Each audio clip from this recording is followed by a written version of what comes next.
Welcome to Manju cooking wonders. నేను మీ Manju.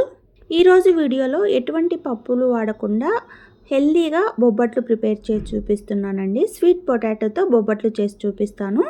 Sweet potato హెల్త్కి కూడా చాలా మంచిది.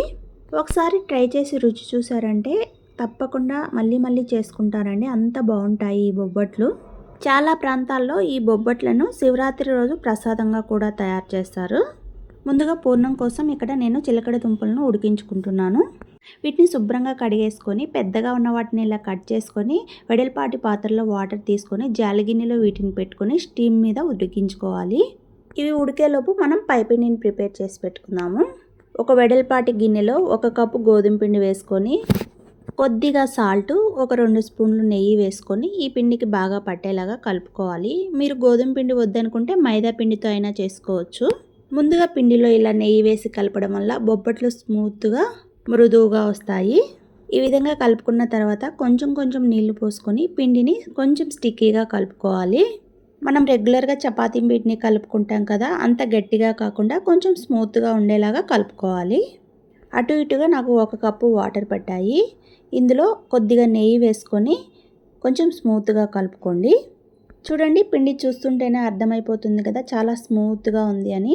ఇప్పుడు మరో స్పూన్ నెయ్యి వేసి పిండికి 2 వైపులా నూనె బాగా పట్టించి బాగా 2 నిమిషాల పాటు మర్దన చేసుకొని మూత పెట్టేసి 1 అవర్ పాటు నాననివ్వాలి. పిండి ఎంత బాగా నానితే బొబ్బట్లు అంత బాగా వస్తాయి.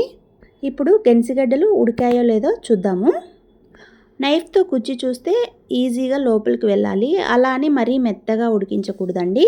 ఇలా ఉడికించుకొని స్టవ్ ఆఫ్ చేసి దీనిపైన ఉన్న స్కిన్ అంతా పీల్ చేసేసి ఈ చిలకడ దుంపలను తురుముకొని పక్కన పెట్టుకోండి. ఈ బొబ్బట్లు చేసేటప్పుడు ఎప్పుడైనా కూడా స్టీమ్ మీదే ఉడికించుకోవాలండి. మీరు కుక్కర్లో పెట్టి 2 విజిల్ రానిచ్చుకుంటే అప్పుడు మెత్తగా ఉడికి బొబ్బట్లు అంతా బాగా రావండి. ఇలా స్టీమ్ మీద ఉడికించుకుంటేనే మనకు మంచిగా వస్తాయి. ఇలా తురుముకోవడం వల్ల మనం పూర్ణం చేసేటప్పుడు మధ్యలో గడ్డలు తగలకుండా స్మూత్గా ఉంటుందండి పూర్ణం. ఈ చిలకడ దుంపలు హెల్త్కు చాలా మంచిదండి. చిన్న పిల్లలకు కూడా ఇలా తురిమి పెట్టేసి కాస్త బెల్లం కలిపి కూడా ఇలాగే పెట్టేయచ్చు.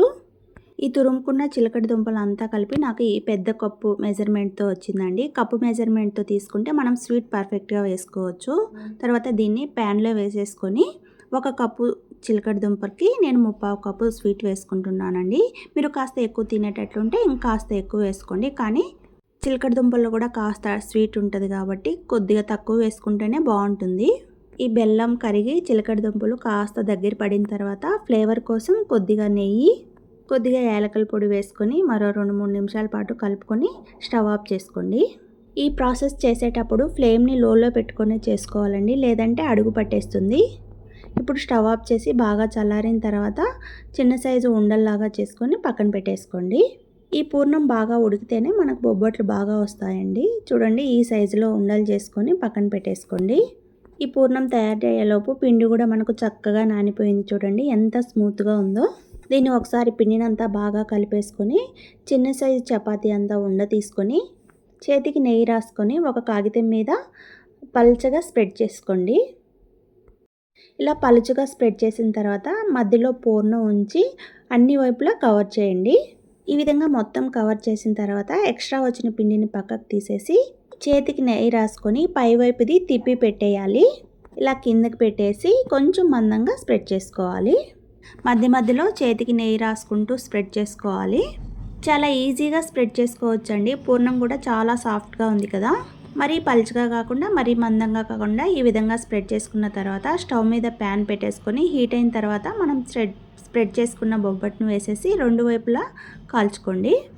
ఒకవైపు కాలిన తర్వాత మరోవైపుకు ఫ్లిప్ చేసుకొని నెయ్యి అప్లై చేసుకొని ఒకవైపు కాలిన తర్వాత మరోవైపుకు ఫ్లిప్ చేసుకొని మంచిగా కాల్చుకొని సర్వ్ చేసేసుకోవడమే. నాకు 1/2 కేజీ గెన్సిగడ్డలకి 10 to 11 దాకా బొబ్బట్లు అయ్యాయండి. ఇదే విధంగానే మిగతా పిండితో బొబ్బట్లన్నీ ప్రిపేర్ చేసుకోవడమే. తప్పకుండా ట్రై చేయండి, మీ ఇంట్లో వాళ్ళందరికీ నచ్చుతుంది. ఒకసారి ట్రై చేసి తిని చూడండి. ఈ చిలకడ దుంపలు ఉన్నప్పుడల్లా తప్పకుండా ట్రై చేస్తారు, అంత బాగుంటాయి. బొబ్బట్లు గోధుమ పిండితోనే చేసాం కాబట్టి హెల్తీ కూడా.